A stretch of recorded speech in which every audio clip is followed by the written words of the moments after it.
All right, let's get right into it.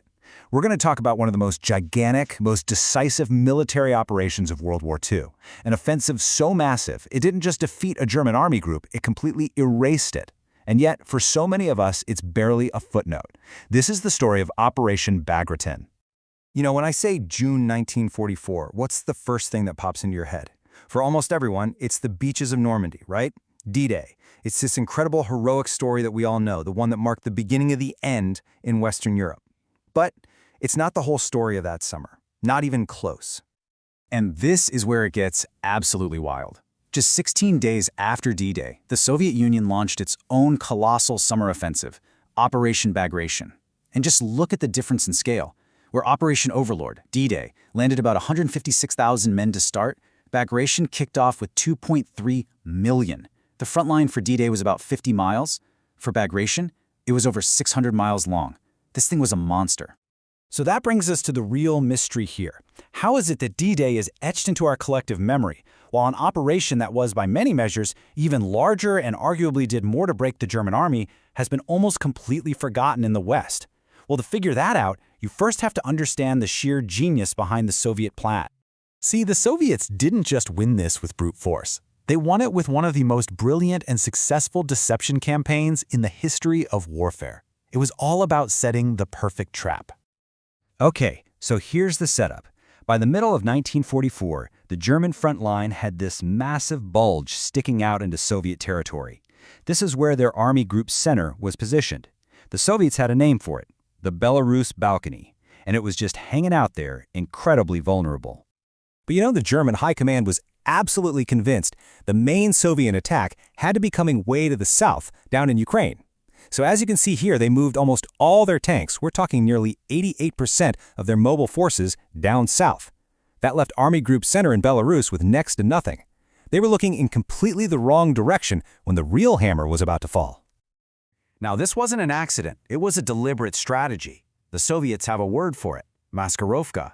It basically translates to masking, but it's so much more than just camouflage. It's a whole military doctrine built around deception on every single level, all designed to achieve total devastating surprise.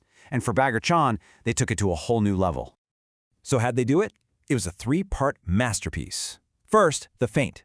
They intentionally massed troops and equipment in Ukraine, right where German spies could see them, confirming everything the Germans already believed.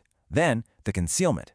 The real attack force, all 2.3 million of them, were secretly moved into the forests of Belarus under the cover of night and with total radio silence. And finally, the sabotage. Just before the attack, Soviet partisans behind German lines launched what they called the Rail War, blowing up over 10,000 sections of track. The Germans were effectively blind, deaf, and completely cut off. The trap was set, the bait was taken, and then the Soviets sprang it. What followed wasn't just a battle, it was the complete annihilation of an entire German army group. It all kicked off on June 22nd, the exact third anniversary of the Nazi invasion of the Soviet Union. The attack started with an artillery barrage so huge it's hard to even imagine, and the speed of the German collapse was just breathtaking. In 4 days, a key fortress falls. A week in, entire German armies are trapped, and by July 4th, less than 2 weeks later, Minsk is free. And Army Group Center, well, it basically doesn't exist anymore. And the numbers, they're just hard to comprehend. In just a couple of months, the German forces suffered about 450,000 casualties. The military destruction was almost total. Out of the 34 divisions in the Army Group, 28 of them were essentially wiped off the map. And maybe this number says it all. The leadership was completely decapitated. 31 German generals were either killed in the fighting or captured. It was a disaster on a scale they had never seen.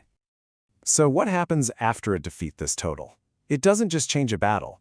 It changes the entire strategic direction of the war. Suddenly, the Red Army was on a direct path to the heart of Nazi Germany. And to put this all into perspective, you have to remember Stalingrad. That was the battle that defined catastrophic defeat for the Germans. Well, after Bagration, even German military sources admitted that the losses here were, and I quote, far worse than at Stalingrad. Think about that. The Soviets knew they had to show the world and their own people the sheer scale of this victory. So on July 17, 1944, they did something absolutely stunning. They marched 57,000 German prisoners of war through the very center of Moscow. They called it the Parade of the Vanquished. Imagine this, a column of prisoners marching 20 men across that took a full 90 minutes to pass a single spot. It was undeniable visual proof of their triumph. And after the last prisoner marched by, they sent out water trucks to symbolically wash the streets clean. The bottom line was this. Operation Bagration ripped a 250-mile-wide hole in the German front line. There was nothing left to stop the Red Army. They surged west, all the way to the outskirts of Warsaw and the border of Germany itself. The road to Berlin was now wide open. Which brings us right back to that first big question. If this one operation inflicted worse losses on the Germans than Stalingrad and did so much to hasten the end of the war, why is it that D-Day is the story we all know? Well, the answers are complicated. It's got to do with Cold War politics, with language, and with the simple fact that we naturally focus on our own histories. But learning about Bagration doesn't take anything away from the heroism of D-Day. Instead, it completes the picture. It shows us the true, mind-boggling scale of the global fight that finally brought the Third Reich to its knees.